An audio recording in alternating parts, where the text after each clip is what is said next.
was during, I believe, the Bush-Gore election, and I was taking some of my students in North Minneapolis to go vote, and I had dropped them off in the van, and I went to park the van, and when I went around to the door, they were still at the door, and the person, like a voter, person in charge of voting, was not letting them in the door.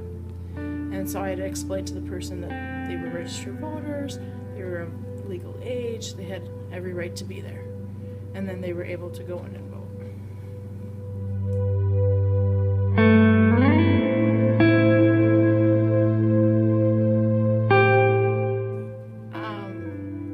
The person who was denying him would not tell me. He claimed he originally thought that they were too young. Personally, I believed it was probably having to do with the fact that they were African American students and we were in North Minneapolis.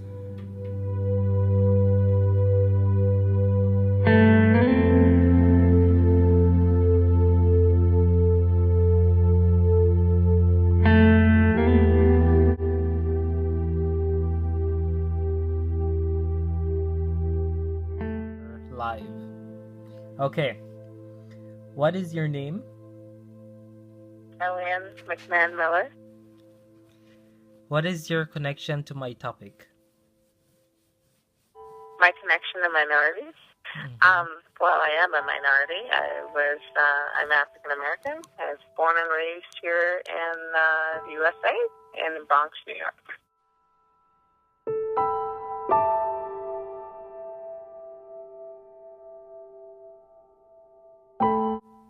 I have not personally witnessed it.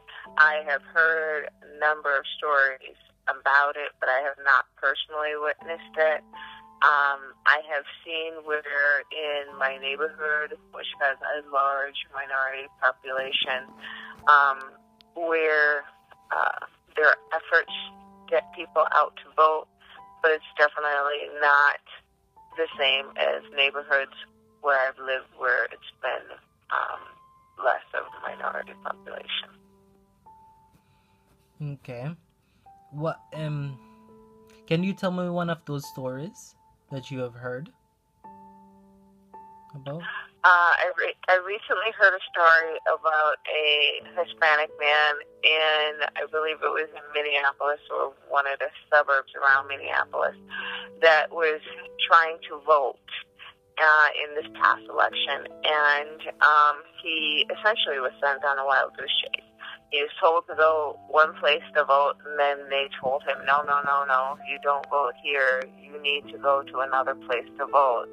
And then they started telling him that he didn't have the right papers so that he could vote. He, in the end, did end up voting, but it was made very, very difficult for him to exercise his right to vote.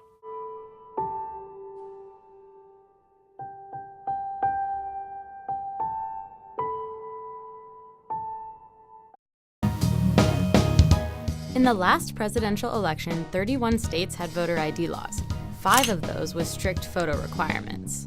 This election, 33 states will require potential voters to show ID at their polling place, and in 9 states, strict photo ID requirements will be enforced. The uptick is controversial and polarizing because voters are questioning the intent of these laws. Most Republicans and conservatives say requiring photo ID to vote is a common sense law, but most Democrats and civil rights groups disagree. They say that millions of Americans don't have the kind of photo IDs states are asking for. They say voter ID laws actually discourage and disenfranchise the people who are least likely to have driver's licenses or passports.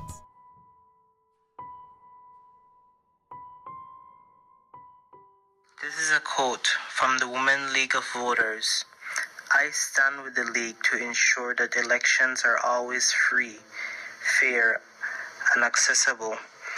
I will work with the League to stop voter suppression tactics that threaten our democracy and the right to vote.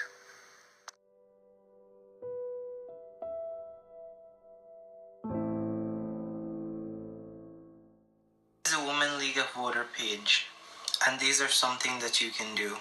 What you can do, visit their page lwv.org. Sign up to follow them on Twitter. Sign for action alerts. Sign for the petition to stop voter suppression.